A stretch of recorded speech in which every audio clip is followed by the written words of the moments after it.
పవన్ కళ్యాణ్ ఈసారి పిఠాపురంలో గెలిచి ఎన్నికల్లో బోని కొడతారా లేదా అన్న చర్చ ఏపీ మొత్తంలో కాకరేపుతోంది. మీరు 1,00,000 నోట్లు పంచినా నాకు 1,00,000 ఓట్ల మెజారిటీ ఖాయమని రూలింగ్ పార్టీని డైరెక్ట్గా సవాల్ చేశారు పవన్ కళ్యాణ్.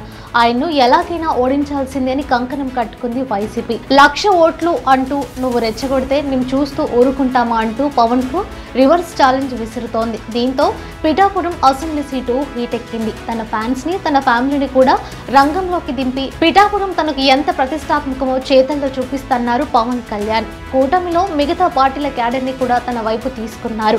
పవన్ సెట్టింగ్ ఇలా ఉంటే జగన్ ఫిట్టింగ్ మరో రేంజ్ లో ఉంది. టికెట్ దక్కలేదని డీలా పడ్డ పిఠాపురం సిట్టింగ్ ఎమ్మెల్యే పెండం దొరబాబును సైతం లైన్ లోకి తీసుకుంది వైసీపీ అధిష్టానం.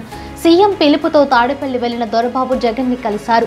పిఠాపురంలో గెలుపు మనకు చాలా ముఖ్యం, వంగ గీతని అత్యధిక మెజారిటీతో గెలిపించాల్సిందే అని సిట్టింగ్ ఎమ్మెల్యేకి టార్గెట్ పెట్టారు జగన్. మళ్లీ అధికారంలోకి వచ్చాక న్యాయం చేస్తామని జగన్ హామీ ఇవ్వడంతో సీరియస్ గా వర్క్ మోడ్లోకి వచ్చేశారు సిట్టింగ్ ఎమ్మెల్యే. పిఠాపురం ప్రస్తుత అభ్యర్థి వంగ గీతకు పూర్తి కోఆపరేషన్ ఇస్తూ తన అనుచర వర్గాన్ని ప్రచారంలోకి దింపారు పెంటెం దొరబాబు.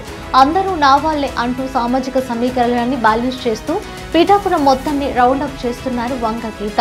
పిఠాపురంపై పవన్ పెట్టుకున్న కాన్ఫిడెన్స్ లెవెల్స్ ను చూసి ఆయన బద్ద వ్యతిరేకులంతా ఒక్కటవుతున్నారు. పవన్ పేరు వింటేనే మండిపడే కాకినాడ వైసీపీ ఎమ్మెల్యే ద్వారంపూడి సైతం సీన్ లోకి వచ్చేశారు. 600 పిఠాపురం మళ్లీ వైసీపీదేని అని వీళ్ళందరూ అనుకున్న విశ్వాసం గత ఎన్నికల్లో పవన్ ను భీమవరం, గాజువాక 2 చోట్ల ఓడించిన వైసీపీ ఈసారి కూడా పవన్ కి పరాజయాన్ని రుచి చూపాలన్న పట్టుదలతో ఉంది. ఫస్ట్ టైం విక్టరీ కోసం సెట్టింగ్ చేసుకున్న పవన్ సిట్టింగ్ సీటు వదులుకోకూడదని వైసీపీ ఇలా పిఠాపురం చుట్టూ రాజకీయం రసవత్తంగా మారింది.